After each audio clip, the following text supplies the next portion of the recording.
So this is the first station. This is where we start when we're creating the boards. This is what a board looks like when it just doesn't have anything on it. It comes like this. What we're doing is we want to prepare it so that the components can get placed on all of these gold pads. So this is the screen printer. It's basically just a thin piece of metal that has holes on specific spots we want to put it. We have this set up so you can align the board here in the middle so that when you put the screen down, these holes line up with those gold pads. So if you look over it, you might be able to see the gold through those holes. What we're doing is we're putting solder paste on there. So solder paste it's mostly flux. There's some metal in there. There's like silver and bismuth and stuff. What we're doing is we're putting that on those pads so that later it can be melted so that the components like are attached to the board. So I'm just gonna put a little across the top. Is it open? It's not open.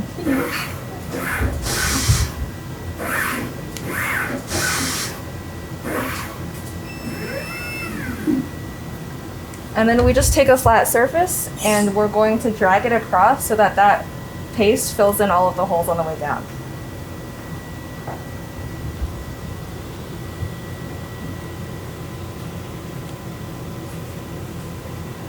And so what you're looking for is for all of those spots that were gold previously to now be gray, which means the paste is in that spot.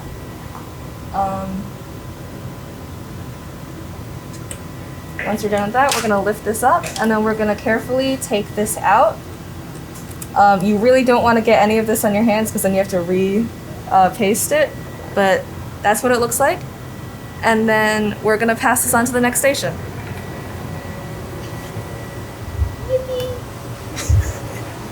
So here we take the PCBs that are freshly pasted and we install them into the pick and place machine. We have some magnets set up as restraining bars so that it doesn't move while the machine is placing the parts on the board. Inside here we have a bunch of reels with components that the machine will move over to and suck them up. It then takes them to this camera to see the orientation of the component, and then it will bring it onto the board and basically just put it down on the paste and repeat that process until the board is finished. To start it up, first it checks the position of the nozzles and makes sure they're clear. Then there are 3 marks on the boards that it looks for to make sure that the board is aligned and ready to go. There's an auto alignment button, but if that doesn't work, you can manually align it as well.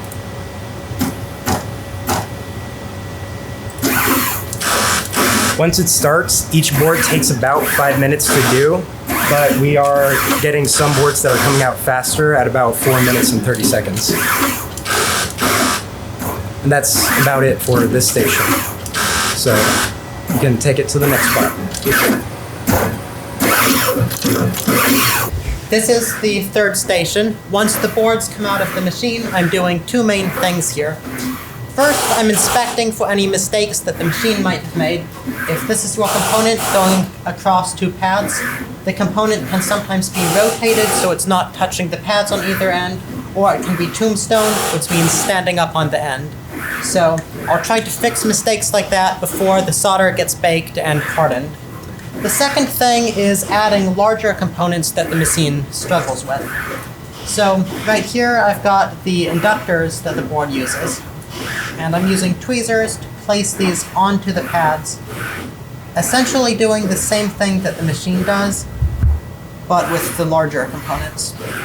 So I've got 2 inductors to place, and then 2 capacitors and some standoffs.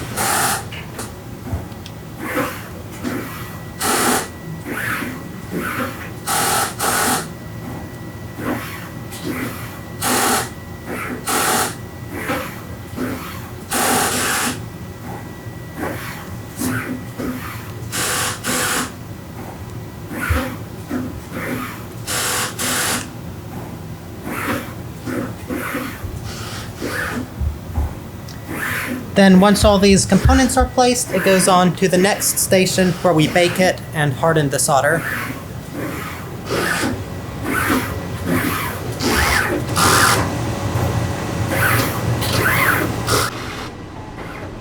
when the boards have been assembled on the machine, inspected, the extra parts on, and no components tombstoning, we then place them into the oven. The oven has a profile that it's going to run.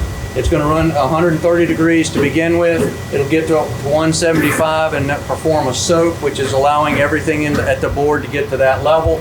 Once everything is at that 175 degree range, it'll then ramp up. At peak, it's going to be at 265 degrees C, and it'll stay at 265 for about 5 seconds, and then it'll start cooling down. And when we open up the oven and look at it, what we'll see is right now, when you look at these components, they're all, you can't tell really where the solder is because it's so dark. But when it's done and comes out, it'll every place where the solder is supposed to be reflowed will be a very shiny silver color. So we're going to put in 3 boards. We can actually do up to 6 or 8 boards at a time in the oven, but because it takes 4 minutes to build a board with 3 boards in there, that's 12 minutes worth of build time, and the oven will be done before then. We put it in, we hit run, and now you see the lights on, and what will happen on the screen is it'll trace the temperature profile that's going on inside. I try to keep an eye on it, and when it gets up to the 265, I'll kind of tap on the top, give it a little vibration. What that does is it allows the components to, the paste is reflowed. It's in a wet stage, and so by tapping it, the surface tension of the solder paste will help pull the components back into alignment. So now we wait. So after we get the boards out of the oven, we do have to check the 2 power circuits that are on the boards. In order to do that, we have a few leads that we have to connect, some specific spots.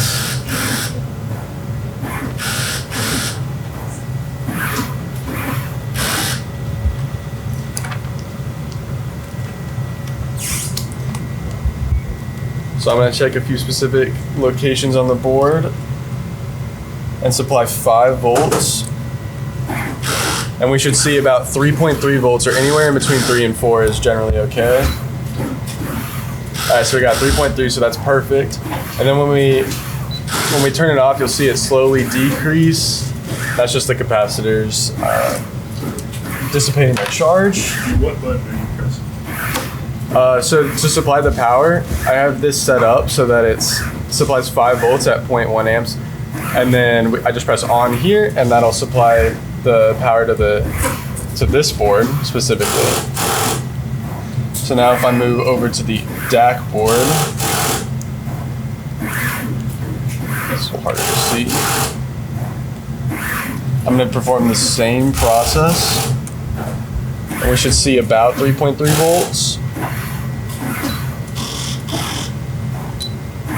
So we didn't see 3.3 volts there. So I'm going to make sure that my leads are on properly. Try one more time.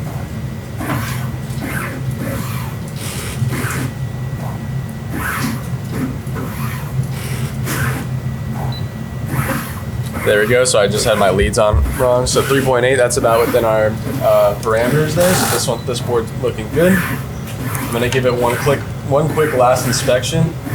See if any resistors or capacitors kind of shifted around in the oven process. And I can't see anything right off the bat, so we say this one's good. And it goes in our pile, ready to come out to you guys later.